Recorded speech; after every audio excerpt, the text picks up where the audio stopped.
Le 29 avril 2024, au camp de base de l'Everest à 5350 mètres d'altitude, Madison Hartwell a publié une story Instagram qui allait devenir virale, pour toutes les mauvaises raisons.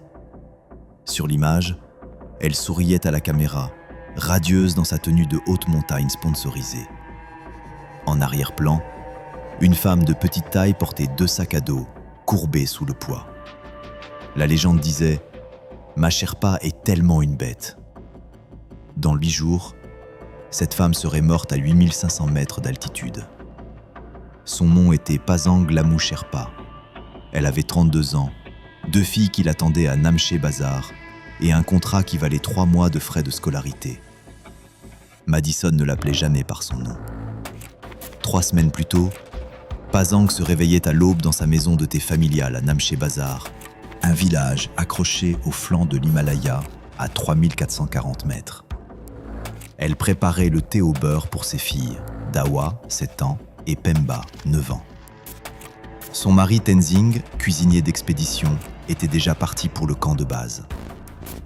Les filles dessinaient des montagnes avec des crayons de couleur. « Pour quand Mama sera au sommet ?» disait Pemba. Pasang touchait les perles de prière enroulées autour de son poignet, un geste qu'elle répétait sans y penser depuis 8 ans. C'est la 4e saison sans repos, avait dit Tenzing la veille de son départ. Sa voix portait l'inquiétude d'un homme qui connaissait la montagne. Pasang avait souri, ce sourire léger et perpétuel qui masquait la fatigue dans ses traits burinés. Une saison de plus. Après, on envoie Dawa à l'école privée. Elle mesurait 1,57 mètres. Elle avait commencé comme assistante de cuisine, puis porteuse de basse altitude, puis grimpeuse de support en haute altitude. En 8 ans, elle n'avait jamais échoué à compléter un contrat. Elle n'avait jamais eu besoin d'être secourue. Cette fierté définissait son identité professionnelle. À Los Angeles, Madison Hartwell filmait une vidéo de départ pour ses 1,2 million d'abonnés. « Je porte mon rêve à 8848 mètres », annonçait-elle, debout devant un mur couvert de logos de sponsors. À 27 ans, ancienne athlète universitaire devenue influenceuse d'aventure, elle avait construit sa marque sur l'accessibilité. Montrer qu'avec le bon état d'esprit, n'importe qui peut conquérir l'Everest. Son objectif était clair, devenir la première influenceuse à gravir les 7 sommets. Elle avait déjà grimpé le Cho-Oyu l'année précédente. Son expérience d'alpinisme s'étalait sur 2 ans. Une équipe de documentaires la suivrait pour une plateforme de streaming. L'accord valait 2,3 millions de dollars. Entre le 12 et le 20 avril, les 2 femmes se croisaient quotidiennement durant les rotations d'acclimatation. Madison filmait du contenu, impatiente. « Je suis prête maintenant », disait-elle à son vidéaste Liam Burke, 34 ans, de Dublin. Pasang avait été assignée comme support personnel de Madison en haute altitude. Elle portait l'oxygène de secours, l'équipement de tournage, les batteries de rechange, la combinaison de sommets supplémentaires. Dans les vidéos de Madison, Pasang apparaissait en arrière-plan. Jamais Madison ne prononçait son nom. Toujours « ma Sherpa »,« mon Sherpa »,« le Sherpa ». Dorje Sherpa, 45 ans, sirdar de l'expédition, avec 11 sommets de l'Everest à son actif, observait cette dynamique avec une inquiétude croissante. Cousin éloigné de Pasang, il confiait aux autres Sherpas. Elle traite Pasang comme de l'équipement. Mais les contrats payaient les factures. Les plaintes de clients pouvaient détruire une réputation.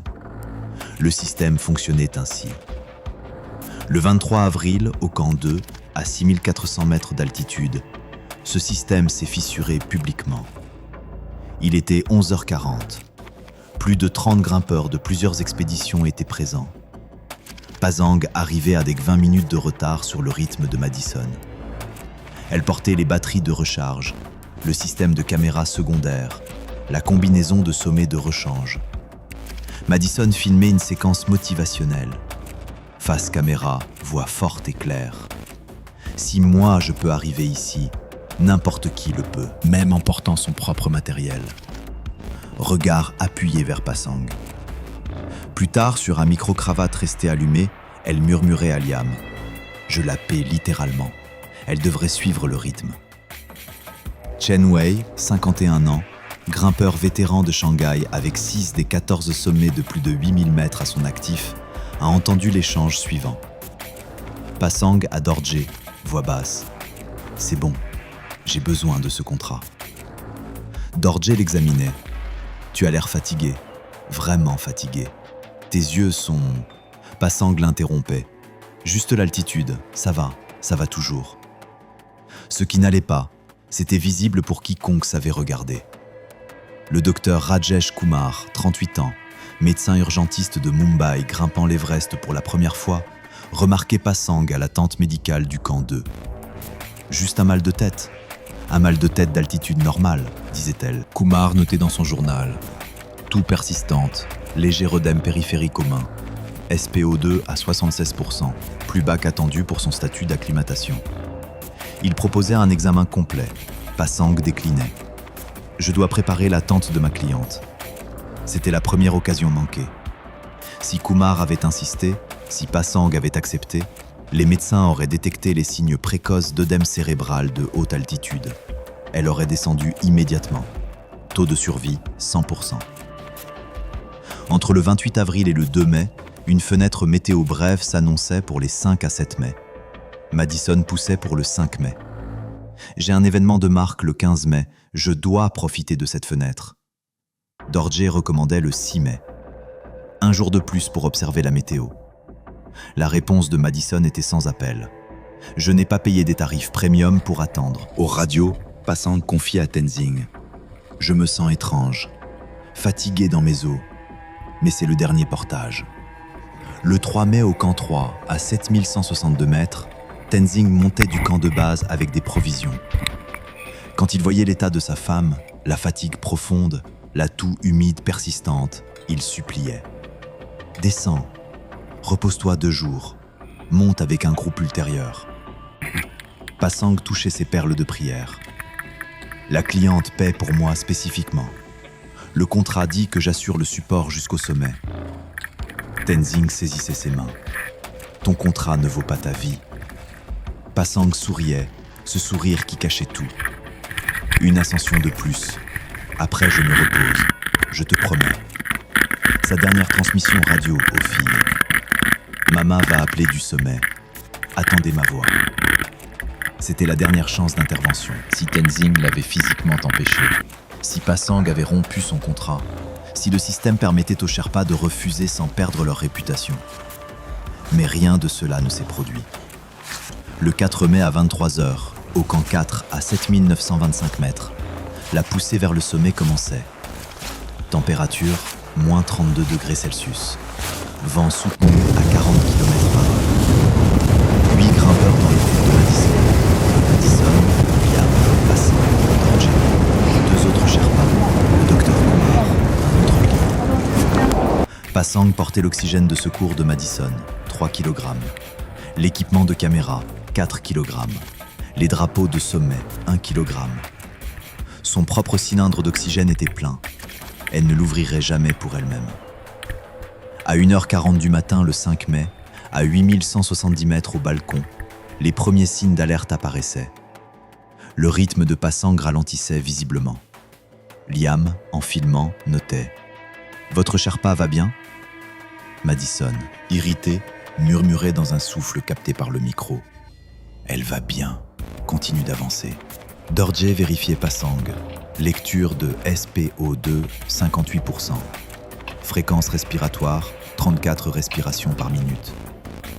La parole de Passang était légèrement confuse. Juste, besoin, moment. Dorje reconnaissait les signes.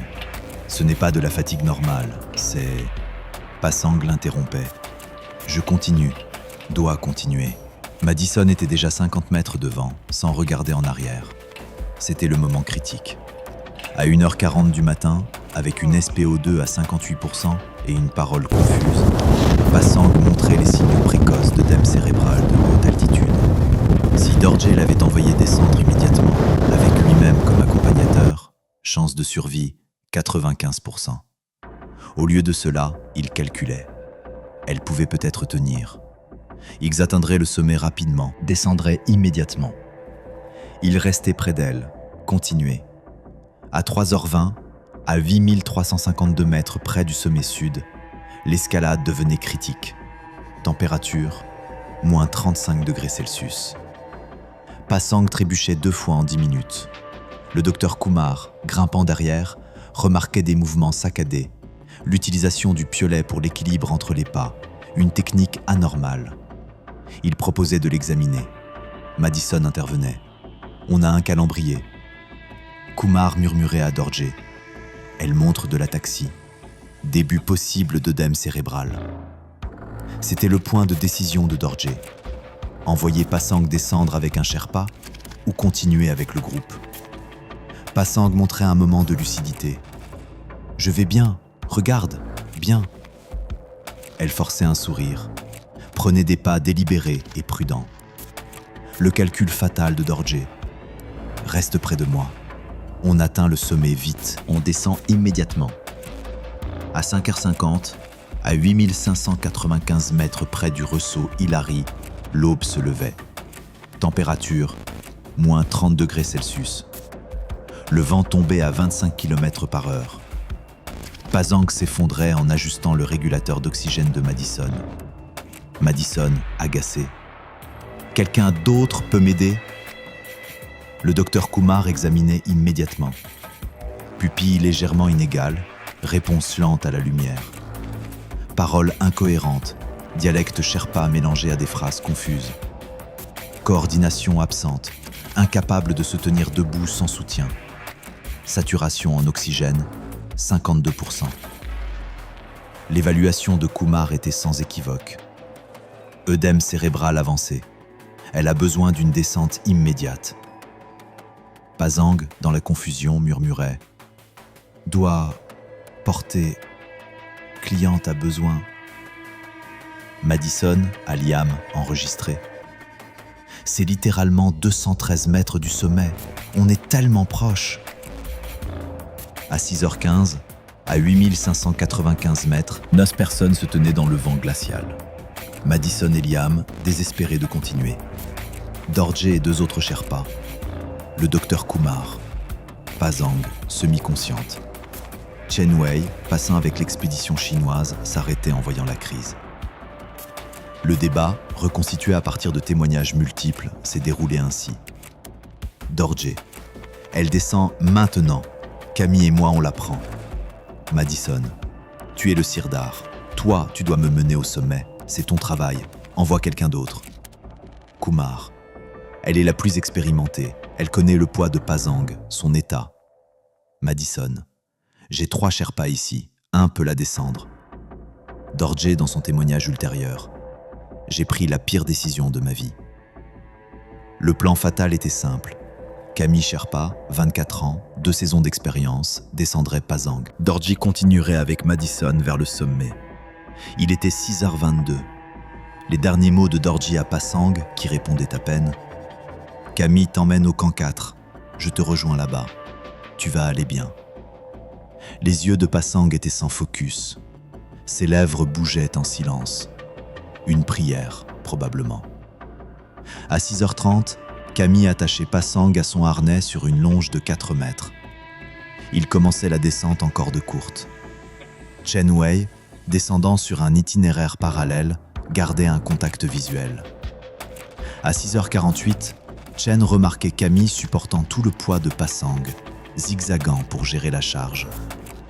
À 7h05, Chen les voyait s'arrêter. Pasang s'était effondré complètement. À 7h12, à 8504 mètres, le moment irréversible arrivait. Le témoignage de Chen Wei est clinique et déchirant. J'ai traversé pour aider. Quand je les ai rejoints, Camille pleurait. Pasang ne respirait plus. Son visage était gris. Mousse rose à la bouche et au nez, œdème pulmonaire par-dessus le cérébral. Camille répétait « J'ai essayé, j'ai essayé ». Il avait 24 ans. Elle était comme sa tante. Je l'ai aidée à l'attacher à la corde fixe, mais nous savions tous les deux. Elle mourait depuis des heures. Nous nous étions juste refusés à le voir. La reconstruction médicale du docteur Kumar serait sans appel. L'œdème cérébral de haute altitude avait progressé jusqu'à l'herniation cérébrale. L'œdème pulmonaire avait rempli les poumons. un arrêt cardiaque déclenché par l'hypoxie entre 7h10 et 7h15. Si elle était descendue du balcon à 1h40, chance de survie 95%. Du sommet sud à 3h20, 70%. Du ressaut Hilary à 5h50, peut-être 30%. Après 6h30, essentiellement zéro. La décision de continuer était son arrêt de mort. Pendant ce temps, à 8h34, à 8848 mètres au sommet de l'Everest, Madison atteignait le sommet. Publication Instagram horodatée 8h41. Je l'ai fait. Everest conquis. Photo. Madison avec le panneau du sommet, Dorje en arrière-plan. Tags des sponsors, citations motivationnelles. Les limites n'existent que dans ton esprit. 2,4 millions de vues en 6 heures. Le visage de Dorje sur la photo, hanté, regardant vers la pente descendante. À 8h55, l'appel radio du camp de base arrivait. Pasang Sherpa n'a pas survécu à la descente. La réaction de Madison, capturée par les images de Liam plus tard supprimées mais sauvegardées. Silence. Puis, oh mon Dieu. Puis, on filme toujours. La réaction de Dorje. Il retirait son masque à oxygène, tombait à genoux, commençait à sangloter. La préoccupation immédiate de Madison, enregistrée. On doit contrôler le récit sur ça. À 14h30, pendant la descente à 8504 mètres, Madison et l'équipe atteignaient le corps de Pasang, toujours attaché à la corde fixe. Cristaux de glace dans ses cils, perles de prière enroulées autour de la main gauche. Son sac à dos, la caméra de secours de Madison, inutilisée. Les drapeaux de sommet non déployés. Le cylindre d'oxygène supplémentaire plein, jamais ouvert pour elle-même. Madison vomissait, hyperventilait. Liam, dans une interview ultérieure, elle répétait « Je ne savais pas, je ne savais pas ». Mais les images montrent qu'elle savait. Nous savions tous. À 18h au camp 4, le docteur Kumar examinait Madison. Gelure légère, mal d'altitude, choc psychologique sévère. Madison en état de dissociation. Elle disait qu'elle allait bien. Elle répétait qu'elle allait bien. Kumar répondait avec une précision chirurgicale. Elle avait besoin de ce travail. Tu avais besoin de ce sommet. Ces deux besoins l'ont tuée. Le 6 mai, au camp de base, Tenzing arrivait à la tente médicale. Il apportait les dessins des filles de Pasang depuis son sac à dos, pour le sommet de Mama. L'effondrement de Dorje était total. J'ai laissé ma cousine mourir pour une photo de cliente. Madison restait dans sa tente, supprimait toutes les publications du sommet, mettait son compte en privé. Les nouvelles éclataient internationalement. La Sherpa d'une influenceuse meurt pendant une tentative record. Entre les 8 et 9 mai, le corps de Pasang était descendu de 8504 mètres au camp 2. Crémation traditionnelle Sherpa au camp de base. Madison n'y assistait pas. Sur ordre du médecin de l'expédition. Trouble panique sévère induit par l'altitude. Liam y assistait, ne photographiait rien. Chen Wei donnait son témoignage aux autorités népalaises. Les enquêteurs trouvaient les images de caméras frontales montrant la chronologie complète. Les publications supprimées de Madison, récupérées depuis les sauvegardes serveurs. Les communications radio documentant les avertissements médicaux. Les notes médicales du docteur Kumar. La pression de la cliente a compromis les décisions de sécurité. La vidéo de l'humiliation au camp 2 fuitée, publiée par un témoin. La publication du sommet de Madison était juxtaposée avec l'heure de mort de Pasang. La communauté Sherpa publiait une déclaration. Son nom était Pasang Lamou Sherpa. Elle était une mère, une fille, une professionnelle. Elle n'était pas un Sherpa. 3 semaines plus tard, la déclaration de Madison Hartwell via avocat. Je suis dévasté par cette tragédie. Je faisais confiance aux guides professionnels pour les décisions de sécurité. Je n'avais aucune formation médicale pour évaluer son état. Cela m'a détruite. L'interview du docteur Rajesh Kumar était plus directe. Plusieurs personnes lui ont dit qu'il y avait un problème. Elle a choisi la vitesse plutôt que la sécurité. Puis elle s'est tenue au sommet pendant que Pasang mourait 300 mètres en dessous d'elle.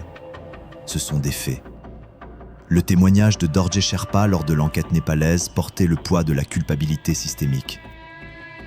Je suis Sirdar. La décision de sécurité finale est la mienne. J'ai choisi la satisfaction du client plutôt que la vie de ma cousine.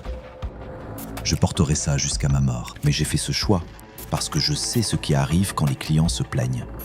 Ma compagnie a besoin de contrats. La pression de Madison Hartwell a fonctionné parce que le système est construit pour qu'elle fonctionne. Les sponsors de Madison, tous résiliés. Le documentaire, annulé. Règlement à la famille de Pasang, non divulgué, estimé à 400 000 $. Éducation des filles, financée par une organisation internationale de soutien aux Sherpas. Madison Hartwell a atteint le sommet de l'Everest le 5 mai 2024, réalisant le rêve de sa vie et complétant son objectif des 7 sommets. Elle est devenue la plus jeune américaine à le faire. Son accord de documentaire valait 2,3 millions de $. Sa photo du sommet a été vue par des millions de personnes. Pasang Lamou Sherpa est morte à 7h12 le 5 mai 2024, environ 90 minutes avant que Madison n'atteigne le sommet. Elle portait l'équipement du rêve de quelqu'un d'autre pendant que son propre cerveau gonflait de fluide à 8500 mètres. L'argent qu'elle mourait en gagnant, un contrat valant environ 5 000 $, aurait couvert 3 mois de frais de scolarité de ses filles. Le sommet a été atteint, la photo a été prise, le rêve a été accompli. Et rien de cela n'avait plus d'importance. Madison Hartwell n'est pas retournée à l'alpinisme de haute altitude. Elle vit à un endroit non divulgué, n'est plus sur les réseaux sociaux. Liam Burke a donné ses images à un documentaire sur la sécurité des Sherpas et a quitté le cinéma d'aventure. Dorje Sherpa a complété une saison de plus, puis a pris sa retraite. Il gère maintenant une maison de thé de trekking et forme les jeunes Sherpas à la gestion des clients. Ta vie vaut plus que leur sommet, toujours. Les filles de Pasang, Dawa et Pemba ont maintenant 9 et 11 ans. Elles fréquentent l'école privée pour laquelle leur mère est morte en économisant. Elles ne veulent pas devenir grimpeuses. Elle avait atteint 8848 mètres, le point le plus élevé de la Terre, le sommet de ses ambitions et l'aboutissement d'années de planification. Et 335 mètres en dessous d'elle, une femme dont elle n'avait jamais appris le nom mourait avec une prière sur les lèvres et la caméra de quelqu'un d'autre sur le dos. Madison Hartwell a conquis l'Everest. Pasang Lamou Sherpa en a été conquise. Et la seule différence entre leur destin était que le rêve d'une femme comptait plus que la vie de l'autre femme.